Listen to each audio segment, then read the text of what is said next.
প্রিয় জেনজির ভাইয়েরা,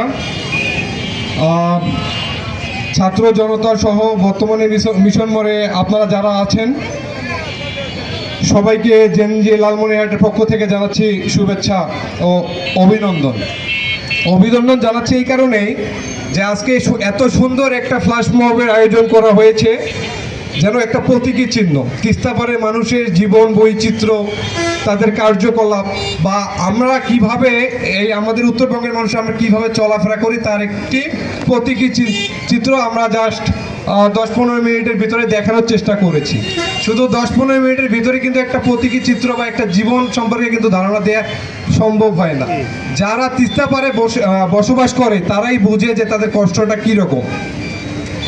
আমরা খুব দৃঢ়ভাবে বলতে চাই যে তিস্তা মহাপরিকল্পনা বাস্তবায়নের যে কথা উঠেছে, যে উপদেষ্টারা এসেছিল এবং বর্তমানে লালমনিরহাট জেলার অধ্যক্ষ আসাদুল হাবিব দুলু মহোদয় যেভাবে এগিয়ে এসেছে, উত্তরবঙ্গ কেন সারা বাংলাদেশের কোনো নেতা এইভাবে এগিয়ে আসে নাই। আমি দৃঢ় কণ্ঠে বলতে চাই যে এই বিএনপিকে, এই অধ্যক্ষ আসাদুল হাবিব দুলু মহোদয়কে আমরা আমাদের সকলের পক্ষ থেকে সকলের জায়গা থেকে আমরা তার হাতকে শক্তিশালী করে আমরা তিস্তা মহাপরিকল্পনা বাস্তবায়ন করে আমরা তারপর তিস্তার এই গরিব অসহায় দুস্থ মানুষদের এবং আমরা আমাদের ভাগ্যের পরিবর্তন ঘটাবো ইনশাআল্লাহ। শুধু যদি কেউ মনে করে যে বিএনপি এই বিষয়টাতে মুভ করেছে যে আমরা যাব না, তাহলে এটা আমি বলবো এটা গাদ্দারি করা হবে। উত্তরবঙ্গের মানুষের সাথে, তিস্তাপাড়ের মানুষের সাথে এটা গাদ্দারি করা হবে। এটা কোনো দলমতের কোনো প্রোগ্রাম না, এটা কোনো দলমতের কোনো অধিকারের কোনো কিছু না। এটা হচ্ছে আমাদের উত্তরবঙ্গের আমাদের ন্যায্য দাবি। আমরা আমাদের পানির ন্যায্য হিসাব চাই। আমরা কোনো ভারতীয় আগ্রাসনের বিরুদ্ধে ভারতীয় কোনো আগ্রাসনের বিরুদ্ধে ভয় পাবো না ইনশাল্লাহ। ভারত আমাদের সাথে যেভাবে কথা বলবে, যেভাবে চোখ রাঙাবে, আমরা ঠিক সেভাবেই তার জবাব দিব। আমি আপনাদের কাছে অনুরোধ করছি, দলমত নির্বিশেষে, শুধু বিএনপি না, আওয়ামী লীগ ব্যতীত, আওয়ামী লীগের সকল অঙ্গ সংগঠন ব্যতীত যত রাজনৈতিক সংগঠন আছে, ছাত্র সংগঠন, বাম সংগঠন, ডান সংগঠন থেকে শুরু করে এনসিপি, জামাত, চরমোনাই, জামাতে ইসলাম থেকে শুরু করে সকল রাজনৈতিক দলের নেতাকর্মীর কাছে আমি অনুরোধ জানাই, আপনারা আসেন, আমরা সবাই মিলে ঐক্যবদ্ধ হয়ে তিস্তা মহাপরিকল্পনা বাস্তবায়নের জন্য রাজপথে নেমে আসি।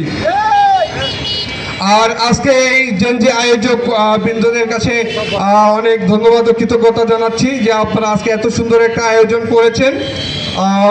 পরবর্তীতে এই আয়োজন অব্যাহত থাকবে এবং ইনশাআল্লাহ আমরা পরবর্তীতে তিস্তা মহাপরিকল্পনার কাজ যতদিন না শেষ হয় বা যতদিন না শুরু হয়, আমরা ইনশাআল্লাহ আমরা আমাদের ন্যায্য দাবিতে আমরা রাজপথে থাকবো ইনশাআল্লাহ।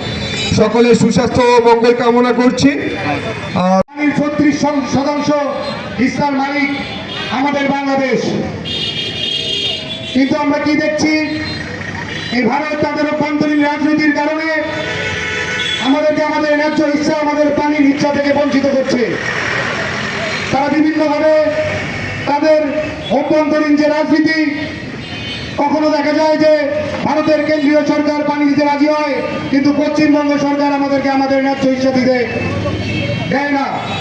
তো আমরা ভারতের প্রতি এবং আমাদের কূটনৈতিক সমাজের প্রতি দাবি জানাবো, আমাদের যে ন্যায্য ইচ্ছা, আমাদের তিস্তার যে পানি চুক্তি, এটি দ্রুত বাস্তবায়ন করা হোক। আমরা এই পানি চুক্তি নিয়ে আর ধরনের কোনো তালবাহানা বরদাস্ত করবো না না না। এবার আসি আমাদের তিস্তা মেগা প্রকল্প নিয়ে। দীর্ঘদিন ধরে তিস্তা মেগা প্রকল্প নিয়ে ইন্ডিয়ান গভর্নমেন্ট কথা বলে আসছে, কাজ করে আসছে, কিন্তু আমরা দেখতে পাচ্ছি এই তিস্তা মেগা প্রকল্প নিয়েও ষড়যন্ত্রের শেষ নেই। আমাদের কখনো শুনতে পারি যে এই তিস্তা মেগা প্রকল্পে অর্থায়ন করবে চীন, আবার ভারতও নাকি করতে চায়।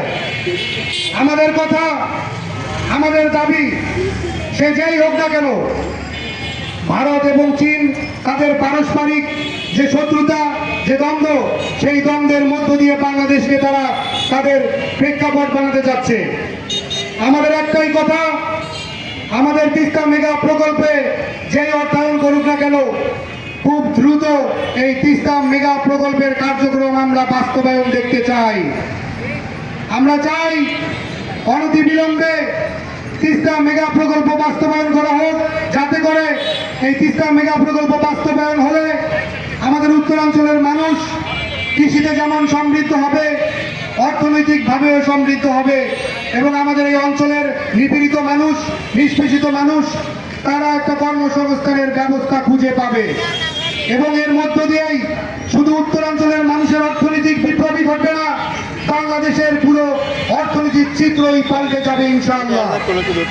আমাদের আজকের এই মানববন্ধনের পক্ষ থেকে, আমাদের তরুণ সমাজের পক্ষ থেকে দাবি রাখতে চাই, অনতিবিলম্বে আমাদের এই তিস্তার যে পানির হিস্সা, এটি তাদের সঙ্গে চুক্তি বাস্তবায়ন করতে হবে।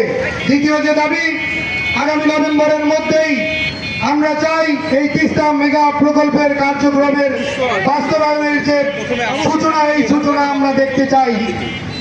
যদি কোনোভাবেই কোনো কারণে আমাদের এই দাবিকে আগামী নভেম্বরের মধ্যেই মানা না হয়, আজকে যে আমরা শান্তিপূর্ণ কর্মসূচির ডাক দিয়েছি লালমনিরহাটের তরুণ সমাজ, এর পরবর্তী কর্মসূচি আর শান্তিপ্রিয়ভাবে